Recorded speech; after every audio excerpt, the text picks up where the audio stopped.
Good morning. बच्चे, आज मैं आप लोगों को हिंदी ग्रामर में अर्थ के आधार पर जो वाक्य के भेद है ये बताने जा रही हूँ। लेकिन उससे पहले ये बता दूं कि अक्सर ये दिक्कत होती है कि शब्द भेद और वाक्य भेद में अंतर क्या है। कई बार ऐसा होता है कि वाक्य भेद में जो दिए गए हैं उनको बच्चे अर्थ के आधार पर अर्थ के आधार पर शब्द भेद यदि होता है तो इसमें बहुत तरह के शब्द होते हैं, जैसे पर्यायवाची हो गया, समानार्थी आप यहाँ देख सकते हैं। पर्यायवाची शब्द है, पर्यायवाची को समानार्थी कहते हैं, विपरीतार्थक को विलोम कहते हैं।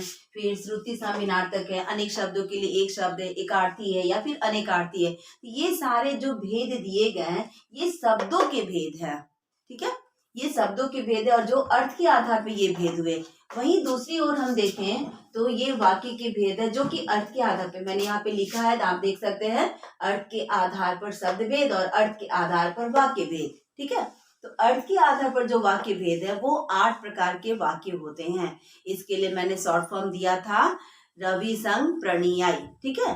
तो रवि संग प्रणीयाई यानी आपका इसमें 2 बार वी है और फिर 2 बार संग है, ठीक है ना। तो वी का है, इसमें विधानवाचक हो गया, एक विस्मयवाचक है, फिर संकेतवाचक है, संग से संदेहवाचक है। प्रणी, मैंने बोला था ना प्रणी आई, तो प्र से हो गया प्रश्नवाचक, नी से हो गया निषेधवाचक और फिर आ से हुआ आज्ञावाचक और ई से इच्छावाचक है। तो ये आप देखेंगे कि 8 प्रकार के ये वाक्य हैं, ठीक है। अब हम लोग यहाँ देखेंगे कि विधानवाचक, विस्मयवाचक, संकेतवाचक, इन सब के उदाहरण क्या है। सबसे बड़ी बात है कि आप किसी भी एक प्रकार के वाक्य को बाकी जो 7 प्रकार के यहाँ वाक्य हैं उनमें आप बदल सकते हैं। यदि मान लिया आपका कोई वाक्य विधानवाचक है तो आप उनको विस्मयवाचक में, संकेतवाचक में, संदेहवाचक, प्रश्नवाचक किसी में भी आप इसको रूपांतरण कर सकते हैं। रूपांतरण का मतलब होता है वाक्यों को बदलना, ठीक है। जैसे आपका यहाँ पे देखेंगे, यहाँ पे अब आपका है कि एक विधानवाचक है, मैंने एक सेंटेंस लिया है मोहन खेलता है, मतलब मोहन खेलता है ये आपका विधानवाचक है। विधानवाचक का मतलब होता है सिंपल सेंटेंस, साधारण वाक्य, ठीक है। तो साधारण वाक्य में मैंने लिखा है यहाँ पे कि मोहन खेलता है। यदि इसी वाक्य को हम विस्मयवाचक में बदल कर लिखें तो हमारा यहाँ पे विस्मय का मतलब आश्चर्य प्रकट होना चाहिए। हमारे फेस के एक्सप्रेशन से ये पता चलना चाहिए कि हमें आश्चर्य हो रहा है। कोई भी ऐसा वाक्य जिसमें आश्चर्य प्रकट, हर्ष, शोक, हृदय जो भी होता है, ठीक है ना। तो विस्मयवाचक वाक्य में बस कुछ नहीं करना, आपको उसी वाक्य को एक्सप्रेशन के साथ ये कहना, अरे मोहन खेलता है। तो यहाँ पे ये जो वाक्य हो जाता है वो विस्मयवाचक में बदल जाता है, ठीक है। आपका ये जो साइन होता है किसी भी विस्मयवाचक वाक्य में, ये जो साइन आप देख रहे हैं जिसको बोलते हैं विस्मयादि बोधक चिन्ह बोलते हैं, ये जरूर दिखना चाहिए, ठीक है। फिर यदि इसी वाक्य को हम संकेतवाचक में बोलेंगे तो हो जाएगा मोहन खेलेगा तो जीतेगा। यहाँ पे देखा जाए कि उसका जीतना इस बात पर निर्भर करता है कि वो खेलेगा तभी तो जीतेगा, है ना। तो यहाँ पे एक संकेत ही किया जा रहा है, उसका जीतना इस ओर संकेत कर रहा है कि यदि वो खेलेगा तो जीतेगा, ठीक है। तो इस तरह से और वाक्य हो सकते हैं, बारिश होगी तो फसल अच्छी होगी, मेहनत करोगे तो पास होगे, पढ़ोगे लिखोगे तो बड़े आदमी बनोगे, है ना। तो इस तरह से बहुत सारी बातें होती है जहाँ एक चीज जो होती है जो दूसरी चीज की ओर संकेत करती है, ठीक है ना। इसमें दूसरा जो पॉइंट है, जो जरूर जीतेगा, ये निर्भर करता है उसके खेलने पर, ठीक है।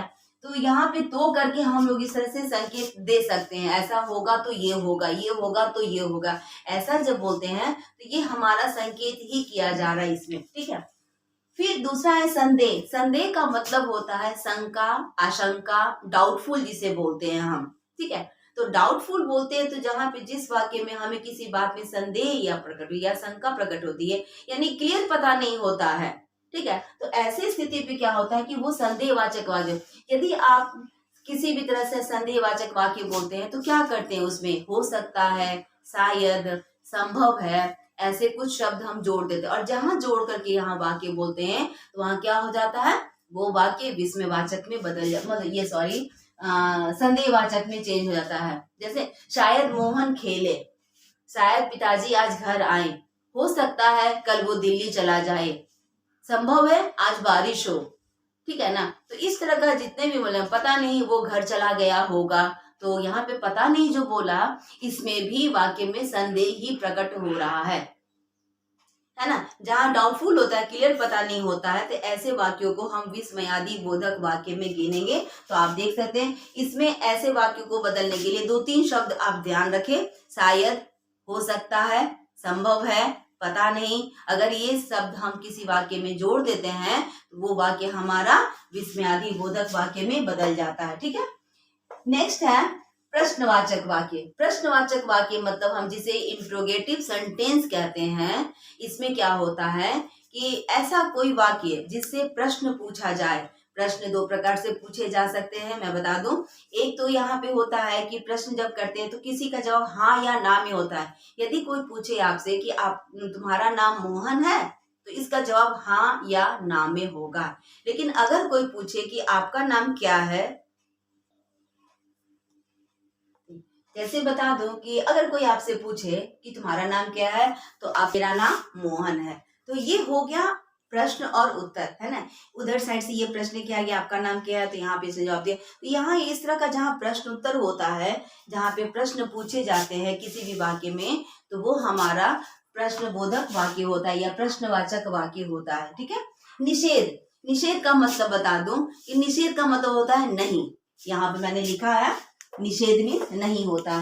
तो कोई ऐसा वाक्य होता है ना भाई कि जिसमें आप नहीं का बोध कराते हो, नेगेटिव सेंटेंस जिसे कहते हैं, है ना।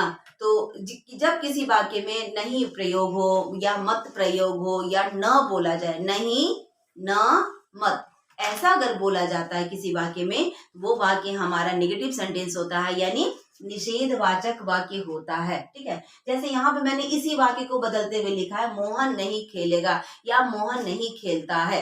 ठीक है ना। तो यहाँ पे ये देखिए आप लोग, नहीं लिखा हुआ है ना, इसका मतलब कि ये वाक्य जो हो गया हमारा निषेधवाचक वाक्य बन गया।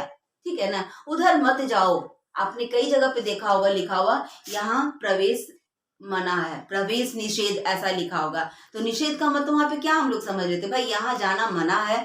ठीक है ना। तो ऐसे में नहीं या मना या फिर ऐसा कोई भी जिसमें कि नहीं का बोध हो, तो वहां पे वो वाक्य निषेधवाचक वाक्य में आता है। इसके बाद है हमारा आज्ञावाचक वाक्य। आज्ञा मतलब हम जब किसी को आदेश देते हैं या आज्ञा देते हैं या उसको परमिशन देते हैं, ऑर्डर देते हैं, तो ऐसे जगह पे जो वाक्य होता है इन चीजों को बताने के लिए, तो वो वाक्य आज्ञावाचक वाक्य कहलाता है। जैसे मोहन तुम खेलो, ये आदेश है ना, चलो उधर जाओ, बैठ जाओ, अभी तुम खाना खा लो फिर चले जाना, ये सब क्या है, ऑर्डर है, आज्ञा दिया जा रहा है ना। तो ऐसे में ये वाक्य आज्ञावाचक हो गया। मैंने इसी वाक्य को आज्ञावाचक वाक्य में बदल करके लिखा है। आप चाहें तो किसी भी वाक्य को ले, मैंने आज आप लोगों को बहुत सारे वाक्य दिए भी हैं, उन वाक्यों को आप अलग अलग तरह से बदल करके देखेंगे। ठीक है। लास्ट हमारा है इच्छावाचक वाक्य। इच्छावाचक वाक्य वो होता है जहां हमारे कहने से हमारी मन की इच्छाएं प्रकट होती हो, पता चलता हो कि हम क्या चाहते हैं, है ना, मेरी इच्छाएं क्या है। तो ऐसे में मैंने यहाँ पे लिखा है काश मोहन खेलता, है ना। तो ये मेरी इच्छा प्रकट हो रही है कि मोहन खेलता, है ना। तो मेरी इच्छा है कि मोहन खेले, ऐसा मैंने लिखा। लेकिन मैंने ये नहीं बोला कि मेरी इच्छा है, मैंने उस वाक्य से उस बात को बताया है कि काश मोहन खेलता। ये काश मोहन खेलता जो यहाँ पे लिखा हुआ है, इसी से ये पता चल रहा है ये इच्छावाचक वाक्य, यहाँ पे इच्छा प्रकट हो रही है। ठीक है। अब आप लोगों को बता दूं कि कोई भी ऐसा वाक्य, मैंने जो उदाहरण दिए हैं, आप इसके आधार पर किसी भी वाक्य को उठाएं और उन्हें, अगर किसी, मान लिया आप कोई संदेहवाचक वाक्य ही ले रहे हैं, तो ये संभव है कि संदेहवाचक को छोड़ करके बाकी इधर जो आपको 7 वाक्य दिए गए हैं, 7 प्रकार के जो वाक्य दिए गए हैं, उनमें से किसी प्रकार को वाक्य को आप किसी भी प्रकार में बदल सकते हैं। ठीक है।